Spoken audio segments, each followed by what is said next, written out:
my beloved guests who are intending to become a Toastmaster. Good evening, welcome to you. Welcome to the world of Toastmaster. It is so wonderful. It has given me so much. Only a little was read by her and mentioned about me. In the last 4 years, Toastmasters has given me so much that I don't have enough lifetime left with me that I can give it back to Toastmasters. This is what I can say, and I tell this to many people. I wish I had joined Toastmasters many, many years ago. I regret, that's one regret I have, that I didn't join Toastmasters about 20 years ago. But I made up my regret in different manner. How was that? Some of you may know.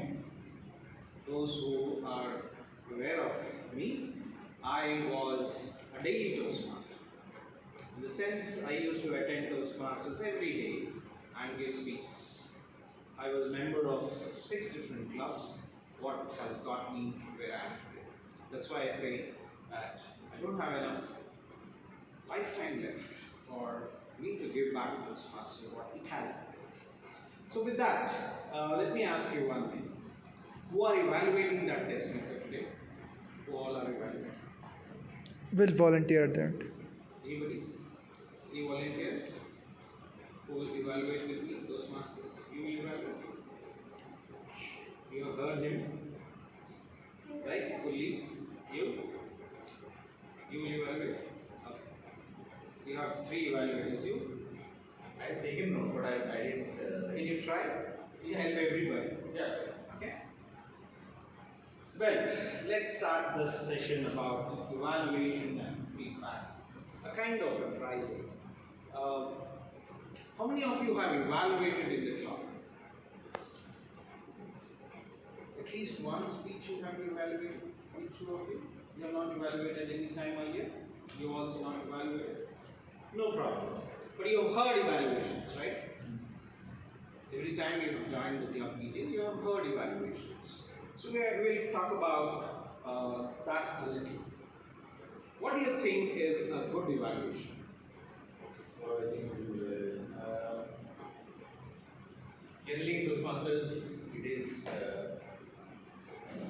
about, like Ashutosh was saying, it is about giving feedback depending on the project, and content is should not always be important according to the project guidelines, but then you, depending on what project guidelines are, you evaluate a couple of good things at first, areas of improvement, and then you finish with the summary. That is generally the guidelines for particular evaluation. An evaluation. Yeah. Right. So we have, we give evaluation in order that the speaker comes back here, Sachin comes back in the next meeting and says, I am going to deliver another speech. He is motivated. I give him evaluation not to see him again, but to see him again here, giving speeches after speeches after speeches. That's the primary reason why evaluation is given to him. Second reason is I help him get better at what he is not good at. So I give him feedback in a manner that he improves. So there are 2 aspects to it, which I'll come to it in a little bit. What is a good evaluation is that you share your experiences about the speech that you listened just now. You all heard about his speech, his entrepreneurial journey. How did you feel? What were your experiences when you were listening to him? Is what you come here and give him an evaluation. Right? 2 important keywords in the sentence that I right now said. One is your experiences. Your experiences when you heard the speech. And the second keyword is the speech word itself. So when I evaluate Sachin, I am not evaluating Sachin. He's tall, he's handsome, he's well-groomed. No. It's not about that. It's about the speech he delivered. Because I need him to come back and give me more of his experiences so that I get more motivated from his experiences, his challenges, his, come back with whatever he said. Right? So I evaluate the speech. That's most important. Now, let me take the first keyword, experience. There are two kinds of experience when you hear a speaker. Not just in Toastmaster, but outside as well. The first one is that your experiences prior to you listening to the speech. That I'll explain. Your experiences that you bring here in evaluation before you have heard the speech. And second one is when you were giving the speech itself. Let me take the first one. You all have heard speeches in Toastmasters and even outside. What is most important in a speech? What's the most important foundation of a speech? Anyone? Content. Content. Okay. Structure. You say structure. Anybody else? Get their attention. Get their attention. Who's attention? Audience. Audience's attention. Okay. Delivery. Okay. Something to take away.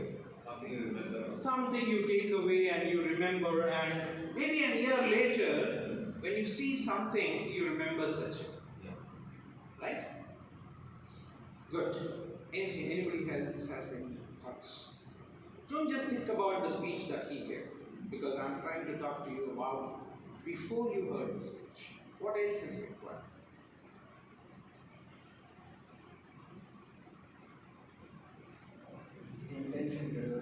The intention. His speech was speak with a purpose, that was the objective. Right? The intention with which he's coming here and he's talking to us. Right? If you look at YouTube, there are so many content where people have given speeches. It could be a political speech, it could be an inspirational speech, it could be an educational speech. These are the different genres of speeches. When somebody stands up and talks, there is a purpose to it. When two people are talking and one is listening, let's say, there's a purpose to the person who is speaking, right? What is the intention? That's the foundation of any speech. Of course, from the foundation comes four pillars. You all talked about it very well. One is the content, the structure, the delivery, and fourth one is the audience. You touched all of them. Foundation is the intent and the four pillars. Now, you all Toastmasters know what is the structure of the speech. Speech needs a structure. What is the structure? OBC. Opening, body, and conclusion. Is that all? That's the basic. That's the basic. Yeah. But there is one important element a lot of people miss it out. That is the transition. When you have opening, body, and conclusion, how do you move from opening to body, body to conclusion? I should clearly understand that you have made your point, now you are going to elaborate it in the body. You have completed your body, you have given me enough to understand, me to understand what you are talking about. Now you are going to give me the conclusion part. So where is it that transition, how is it that transition happening between O, B and C?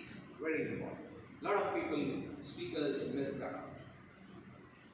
Third thing is, I touched upon genres of different kinds of speeches. You should know, if Sachin is coming here and talking, in first 20 or 30 seconds, I should understand what is he talking about.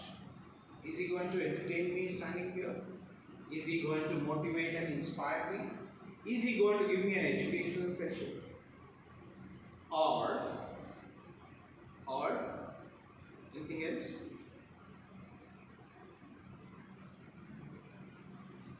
Those classes.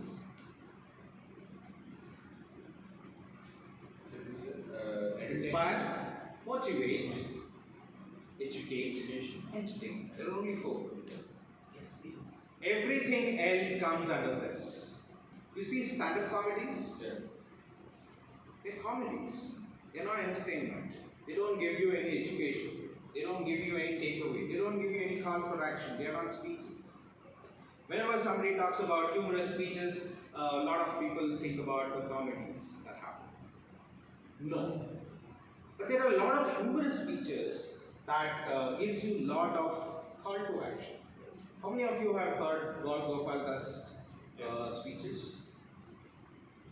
Yes. Informational, motivational, entertainment, and there is a call to action, or he tells you what needs to be done, right?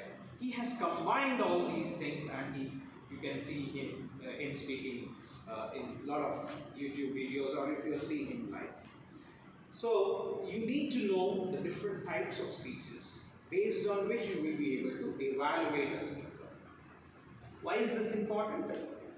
For example, if it is inspirational or motivational speeches, what should be the content is very important. Very important. Inspirational and motivational speeches have stories in it. And the stories, you know, how many of you watch Bollywood movies each day before you go to sleep? Or for that matter, any English movies? We have all watched movies, right? There's a structure to every storytelling. So if it is an inspirational or motivational speech, is the speaker following that structure of storytelling? It's very important for me to give it back to the speaker as an evaluator. Second, is the story relatable to me? Have I gone through what he's telling me? Is it relatable to generally most of the people who are sitting around here? We are about 60. About 60% of us should relate to that story that is being said. Otherwise, we'll brush it aside or we'll pick up the phone and start looking at it. Isn't it? So, relatability in motivational and inspirational speech is very important. Thirdly, what I say is every story has to have a conflict. Right? You have seen people crying in the theaters. Right? You have seen people crying coming out of the theater. Relatability. You also felt sometimes that, oh, enough of the problems to this year. He needs a cure. How and when is it coming? Right? Or the conflict is heightened so much, especially in mysteries, that you will be curious to know where is the solution to this particular problem, isn't it? That's very important in story. Conflict. It can be physical conflict, it can be emotional conflict, it can be mental conflict. The conflict should be there in the story. That's why inspiration and motivational speeches should contain these things. Now let's look at educational sessions. Educational speeches could be a demonstration, could be a product demonstration. Many of you, those who are in sales or otherwise, may be talking about education speeches, or you will be doing a research and then presenting it. We have a research and presenting project in those classes. What is important there is the data, the information. Are you giving me enough information beyond what I know? Very important. Second, what is required is, why am I listening to this information and data? Is it making any difference to me? What is in it for me that I listen to this educational speech? Very important. And thirdly, when you are giving me data and information, I should know that it is coming from a reliable source. If the speaker is not talking about the source from where he has got that, I will not connect with it. I will say he is simply making it up, and I will not buy the product. I will not buy the information and data that is being given to me. Very important in educational speeches. Now coming to entertainment, those who entertain have got three things very, very very conspicuous. One is their body language and voice modulation is very heightened. Coupled to that is the pauses. You should know where to pause and allow the audience to absorb what is being said.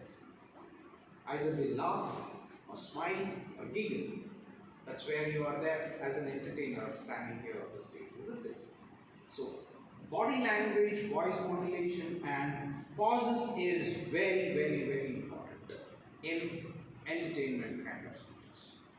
So, with this, you are equipped enough to listen to the speaker. So, next time you hear a Toastmaster speech in your club, try to understand what genre it fits in. It could be combination also. Is these boxes checked? Are these boxes checked?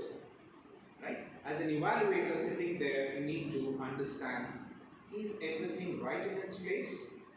That's the content. That's the content of a speech.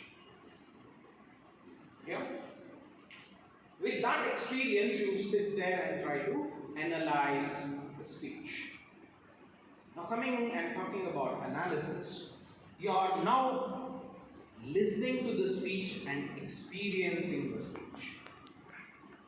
On one side, you have a prior experience about what should the speech contain. Now you are sitting there and experiencing. What do you want to experience? I said, good evaluation is sharing how you experienced the speaker giving you that speech. What experiences generally you have when you listen to a speech? Most of the experiences are here. What kind of experiences you go through? I'm asking you. Sorry? Joy, sadness, Emotions. Right? There are emotions that you go through. Right? Next. What else do you go through? the same situation, we might be in the same situation. Relatable. Right? What else? You might be inspired. Inspired. Okay. Motivated. So what goes into your mind when you're getting inspired? You feel like taking action. Motivation. Motivation and inspiration. What goes in your mind when you're getting inspired? What happens in your mind? You feel like taking action. That is next. What are you thinking when you're Good heart. Sorry? Energized. Okay. Close. He can do it, I can do it too. Intent is also okay. He can do it, I can do it too. Why not? When he can do it, why is it that I can't do it? Because just now you said relatability, right? When you're relating it, you should feel, and when he can do it, I can also become an entrepreneur. Why not? Why is it that I didn't think about this all these days? Isn't it? This goes in your mind. What else goes in your mind? People like me will feel like this is too difficult, I can't do this. I can't do that. Okay. The experiences he has gone through. One is relatability, one is the emotions, one is thinking that when he can do it, even I can do it. Why shouldn't I try? What else goes in your mind? Sorry? Judgments. Judgments, yes, you are judging. Absolutely. That's why you are an evaluator sitting there. If you are not an evaluator, every audience is an evaluator. Right? Sitting there as an audience, you are judging. Oh no, this fellow is saying bakwas. Or this fellow has done it all. Amazing. At this age, how could he? You're passing that judgment in your mind. Very well. What else?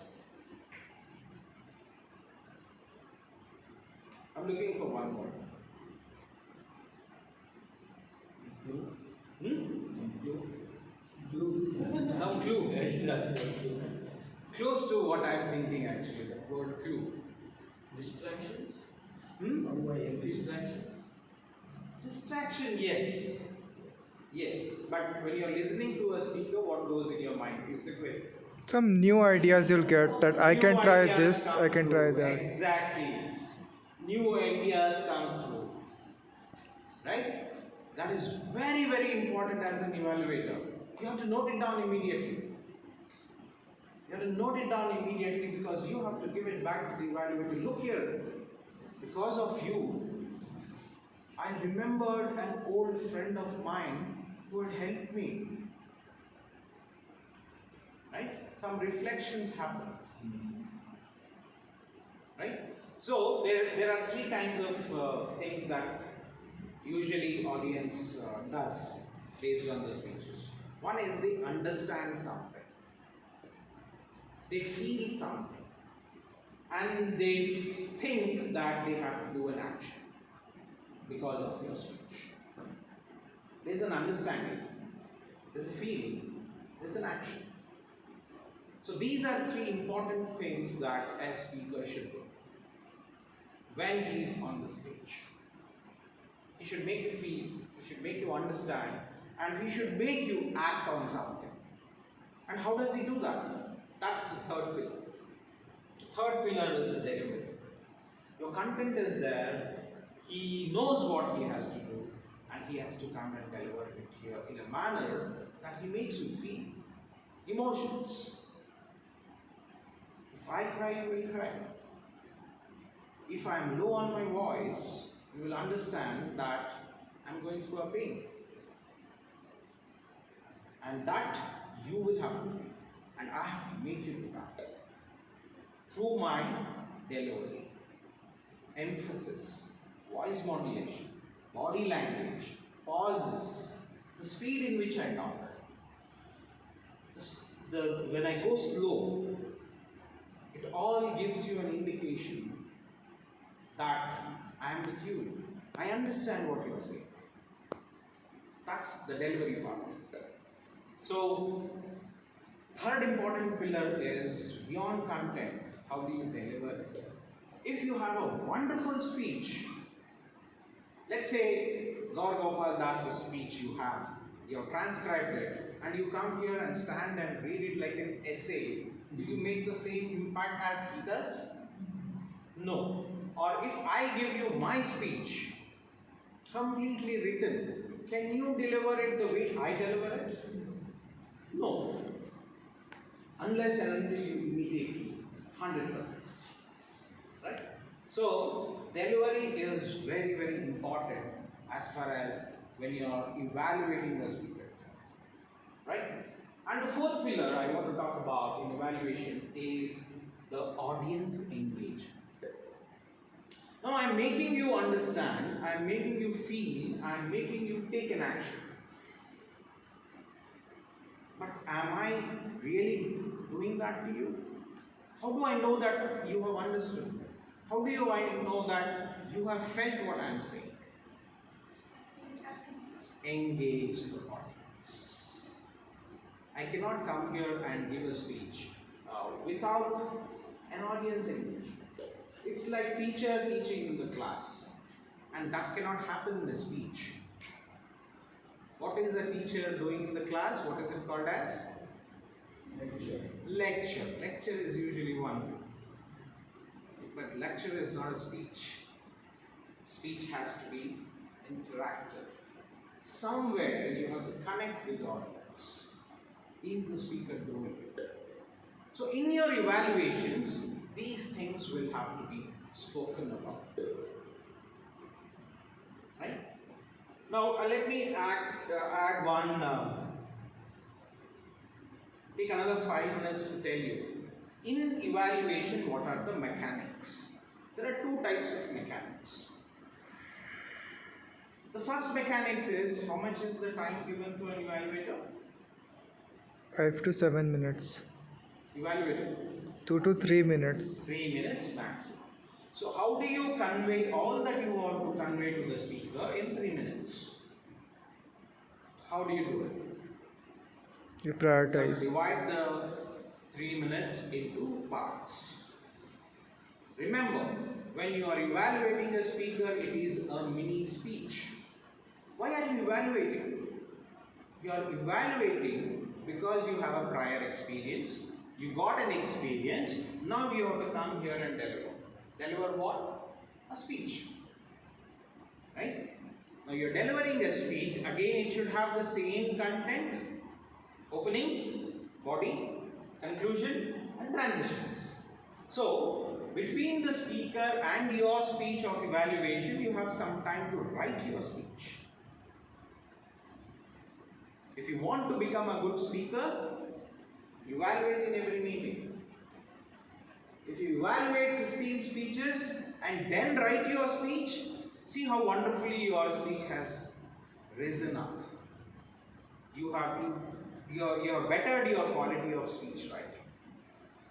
Because in a small given time you have to write your speech. So it should have an opening, body and conclusion even in your evaluation. So divide that 3 minutes into various parts. Some people take about 20 seconds, 15 to 20 seconds to give an introduction. Then they go and give you about, say about 70 to 80 seconds for the good things that the speaker did. What did the speaker do good? All that I told you. Did he follow a structure? For a given genre, did he check all the box? What is in it for me? The relevance, citations, everything. Did he do it? Did he connect with me? Did he make me understand? Did he make me feel? Did he make me act? All that is something that he did well. You say that in about 70 to 80 seconds. Then you give him what he could have done better. So I call this points to progress. That is, you've done well, continue with it, do it a little more better. You are here, you are good, go here. Progress in whatever you've done well. Points to progress I give. Then I give points to ponder. Think, these are the areas, in my opinion, you could have done better. In that, you have to tell, where was it not so good? How can it be done better with an example? So take about 40-50 seconds to give that recommendation. Remember, even if you reduce the number of points to the recommendation, commendation, that is good points, even if you reduce it, keep 2 or 3 points as a recommendation to the speaker, because you are evaluating to help him, right? You are evaluating to help him get better at those rough edges.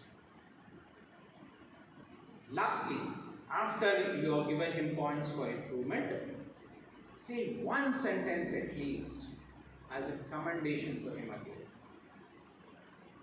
You felt something, you understood something, maybe that sentence can come there after you have given him recommendation and then conclude. All this in 3 minutes. So I generally use that 30-90-60 rule.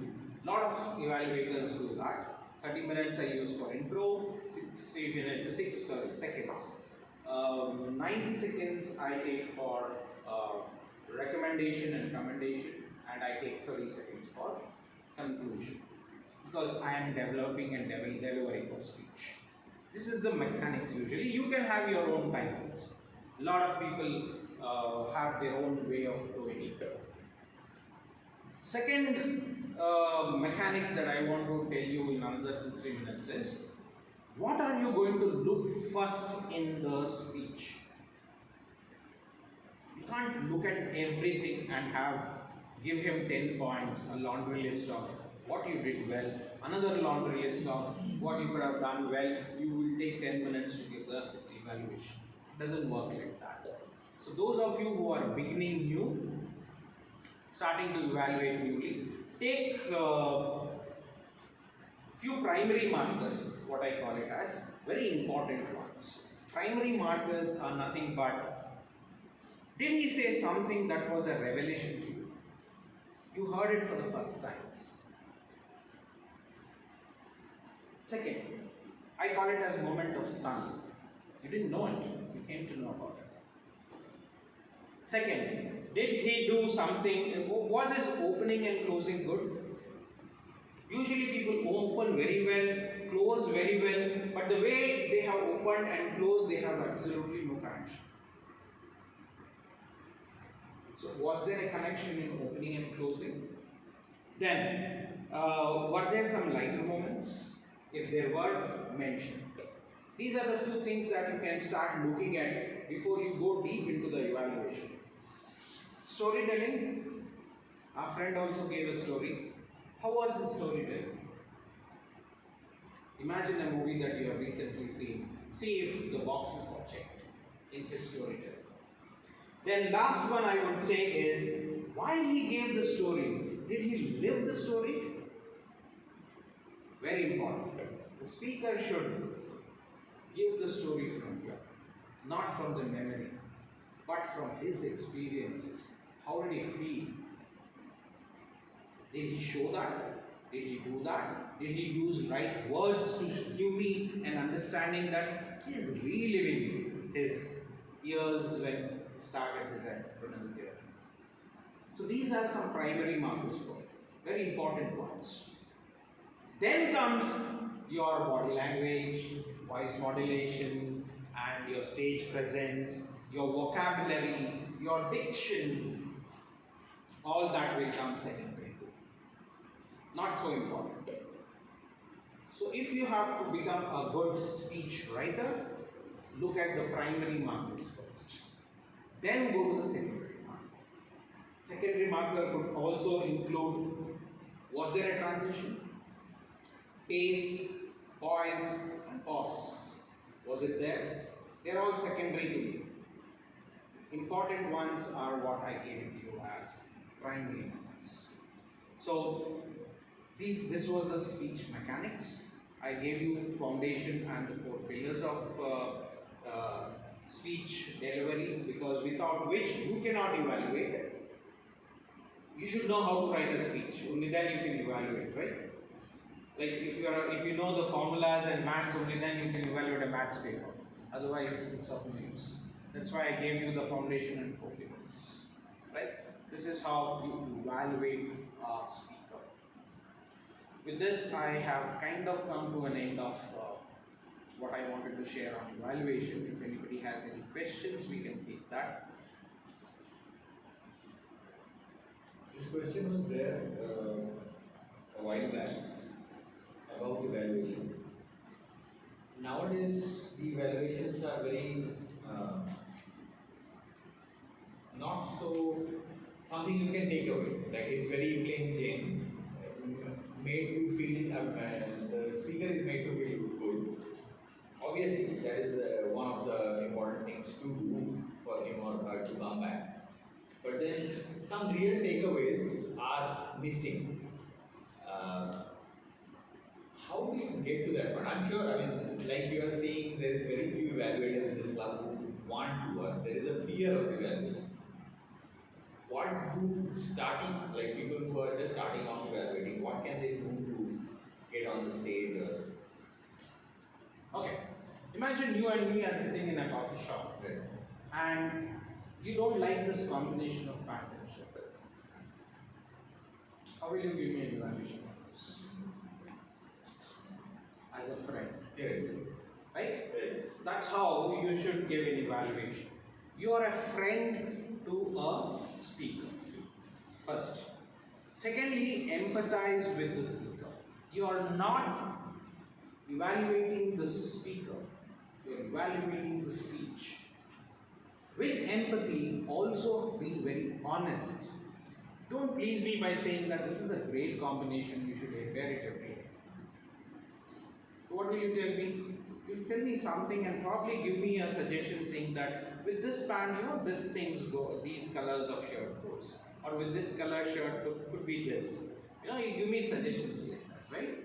So empathize, give the points to the speech, not the speaker. Make him feel good, comfortable. That's why as soon as you give a point of recommendation, give one sentence of commendation again. Yes, there is a CRC approach, commendation, recommendation, and commendation, but the commendation is generally missed in the last. Come back to the positive. One, be very honest in what you are giving as a evaluation.